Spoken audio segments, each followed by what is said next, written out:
Salut aux abonnés de la chaîne Astuces Informatique KDS7 ainsi qu'aux nouveaux visiteurs.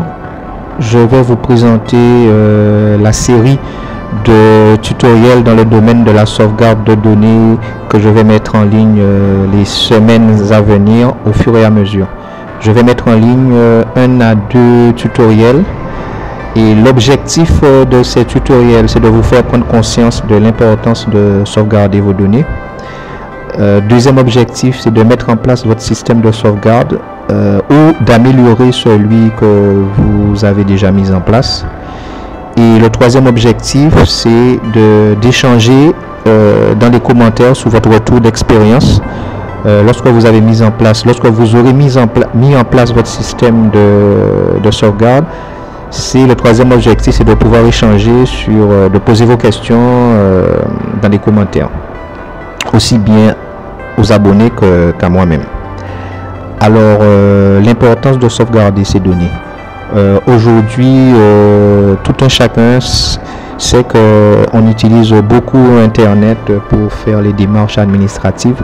Maintenant, la déclaration d'impôt se fait en ligne, donc on peut récupérer ses avis d'imposition sur Internet. On peut faire un certain nombre de démarches administratives et sauvegarder les documents sur son ordinateur. De même, dans le domaine de la banque, les relevés de compte sont numériques. De plus en plus, on propose le format numérique au lieu du format papier. Beaucoup de particuliers font la copie de leur pièce d'identité pour qu'en cas de perte, pour qu'ils puissent avoir une copie sur leurs ordinateurs. Tout ce qui est contrat de travail, documents importants, type de propriété, etc. Beaucoup de particuliers numérisent de plus en plus ce genre de documents. Quant aux professionnels, alors il faut savoir que les petites entreprises, les indépendants, souvent ne pensent pas à faire la sauvegarde régulière, la sauvegarde systématique de leurs données et de leur système. Et pour les moyennes et grandes entreprises en général, ils ont une équipe d'informaticiens qui s'occupe de la sauvegarde informatique. Mais c'est particulièrement pour les petites entreprises, pour les indépendants, que sauvegarder les données informatiques sont importants.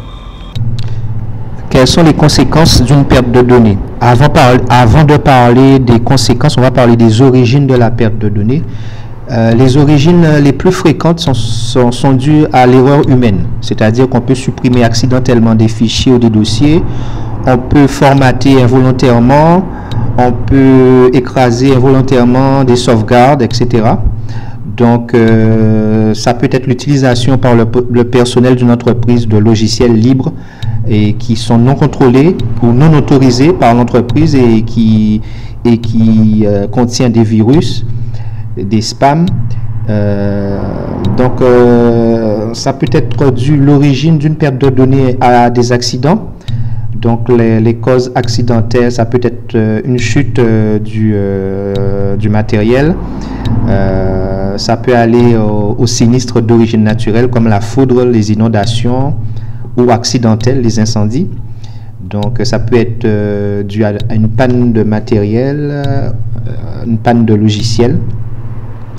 Et la perte de données peut être causée par la malveillance. Donc, ça peut être le piratage informatique, les attaques informatiques.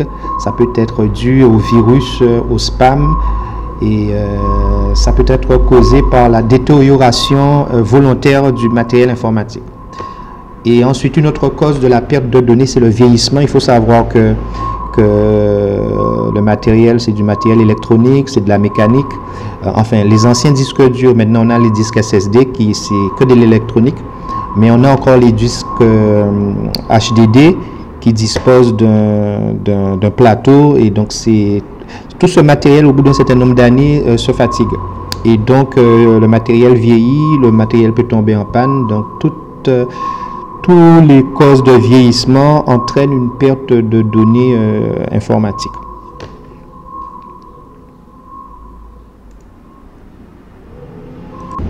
Donc, après avoir vu les origines d'une perte de données informatiques, on va voir les conséquences. Les conséquences pour une petite entreprise, une entreprise qui ne dispose pas de services informatiques et qui n'a pas effectué de sauvegarde.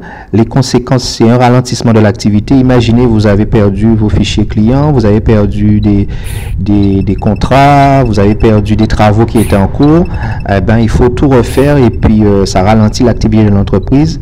Et ça peut aller jusqu'à la fermeture de l'entreprise. Dans certains cas, lorsque l'entreprise utilise à 80-90% l'outil informatique, donc ça peut aller jusqu'à la fermeture de l'entreprise. J'ai mis dans la description un lien qui donne des exemples de fermeture d'entreprise et puis les problèmes que les particuliers rencontrent à la suite d'une perte de données informatiques.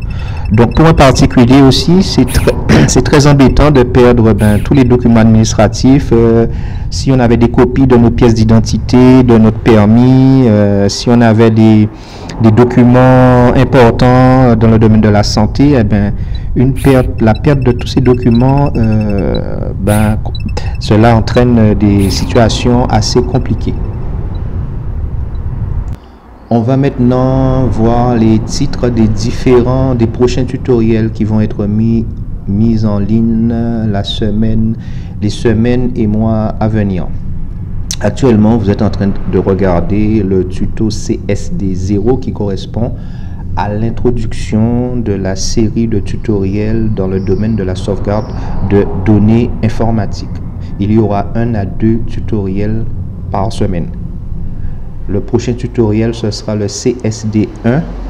On va passer en revue l'outil intégré de Windows 10, voir les fonctionnalités de cet outil intégré.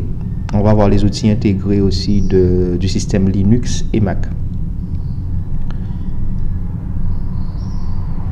Ensuite, vous aurez le tuto CSD2. On va effectuer une sauvegarde locale sur le disque interne de l'ordinateur, sur une autre partition de l'ordinateur, une sauvegarde locale sur un support externe. Le tuto CSD3, on va effectuer une mise à jour d'un dossier qui a été sauvegardé. Donc, on va voir comment mettre à jour un dossier qui a été sauvegardé et un dossier sur lequel on est en train de travailler. Comment faire la mise à jour manuelle et automatique. Le tuto CSD4, on va effectuer une sauvegarde sur un serveur externe, c'est-à-dire c'est sauvegarder ces données dans une autre ville, dans un autre pays. C'est ce qu'on appelle la sauvegarde externe sur un cloud.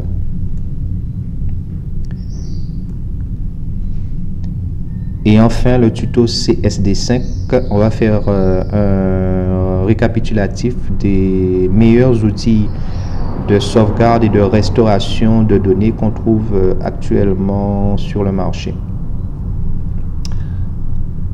N'hésitez pas, pensez à vous abonner pour recevoir les notifications des prochains tutoriels dans le domaine de la sauvegarde de données informatiques.